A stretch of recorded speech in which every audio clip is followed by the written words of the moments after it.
খুব মজার স্বাদের একটা রেসিপি নিয়ে আবারও চলে আসলাম।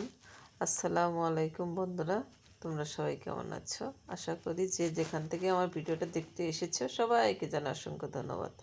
এই তো ছোট দেশি আলু, দেশি রসুন সুন্দর করে আমি কেটে ধুয়ে পরিষ্কার করে নিয়েছি। আর এটা দেশি মাছ আর কি, পুঁটি মাছের শুটকি সুন্দর করে হালকা টেলে পরিষ্কার করে ধুয়ে নিয়েছি। আর এখানে আমি পেঁয়াজ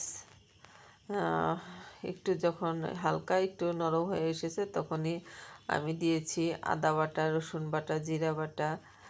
আর আমি শেষে একটা আমি শুকনো পাতা ইউজ করব, সেটা তোমাদের অবশ্যই দেখাবো এবং দেখতে থাকো। এই শুকনো পাতার কারণে আমার এই ছোট আলু শুটকি দিয়ে যে আমি রান্না করব সেটার ঘ্রাণটা মাশাআল্লাহ অসম্ভব সুন্দর আসবে এবং খেতে হয় অসম্ভব মজাদার। সেটা কিসের পাতা অবশ্যই তোমাদের আমি বলবো এবং ভিডিওটা দেখতে থাকো। এতে সুন্দর মতো আমি কাঁচামরিচও দিয়েছি কয়েকটা। যখন মশলাটা উপরে তেল ভেসে উঠেছে তখনই আমি দিয়ে দিলাম আগে থেকে পরিষ্কার করে তেলে ভেজে গরম পানিতে ধুয়ে রেখেছিলাম সুন্দর করে এই পুঁটি মাছের শুটকি। সুন্দর করে আমি কষিয়ে নিব। শুকনো শুকনো হলে একটু করে আমি 2বার করে পানি অ্যাড করব, হালকা কুসুম গরম পানি, যাতে ভালো মতো শুটকির ভিতরে লবণ ঝাল ঢোকে আর কি। কোনো প্রকার আমি পানি অ্যাড করব না ভাজিতে। এই মশলার ভিতরে আমি সুন্দর করে আমি একটু একটু করে দিয়ে আমি কষিয়ে নিব। এতটা মজার এবং স্বাদের এই রেসিপিটা ছোট আলুর, একবার খেলে এর প্রেমে পড়ে যাওয়ার মতো। আমার তো খুবই পছন্দ হয়েছে। আমি কখনো এরকম পুঁটি মাছের শুটকি দিয়ে কখনো খাওয়া হয়নি, এই প্রথম খেলাম। মাশাআল্লাহ অসম্ভব মজার। এটা রাঁধুনি পাতা, তোমরা চিনো কিনা জানি না। যারা গ্রামে থাকে সাধারণত রাঁধুনি পাতা আর একটা কি যেন একটা পাতা আছে খাই, কিন্তু নাম জানি না, শুধু রাঁধুনি পাতাটার নাম জানি। এটা দিলে স্বাদ কিন্তু অসম্ভব মজাদার হয়। এই তো আমি দিয়ে দিলাম ছোট আলু। ছোট আলু দিয়ে যে কোনো ভাজি যদি আমি করি, যারা খায় তারা তো জানেই এর স্বাদ কেমন, ছোট আলু দেশিগুলো। আর আমি এই শুকনো পাতা একবারে টাটকা পাতাটাই আমি একবার রোদে এরকম শুকিয়ে নিয়েছিলাম।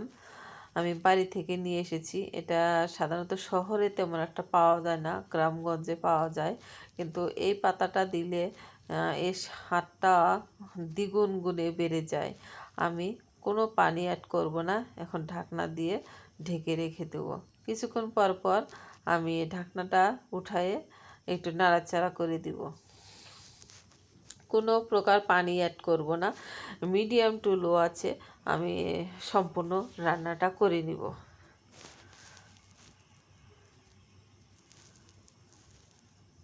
এভাবে যদি যে কেউ এভাবে যদি রান্না করে পরিবারের সবাইকে খাওয়াও, খুবই মজা লাগে। ছোটরা তো খাবে না, কিন্তু বড়রা যারা ঝাল প্রেমী তাদের কাছে কিন্তু খুবই পছন্দ হবে। আমি তো সাধারণত ঝাল ঝাল যে কোনো ভাজি আমার কাছে খুবই ভালো লাগে। যারা ঝাল প্রেমী তাদের জন্য এই রেসিপিটা তোমরা একবার হলো অন্তত ট্রাই করে দেখো। কথা দিলাম, একবার খেলে তোমার বারবার খেতে ইচ্ছে করবে। এমনই দুর্দান্ত স্বাদের এই রাঁধুনি পাতা দিয়ে শুটকি ছোট মাছের এই ভাজিটা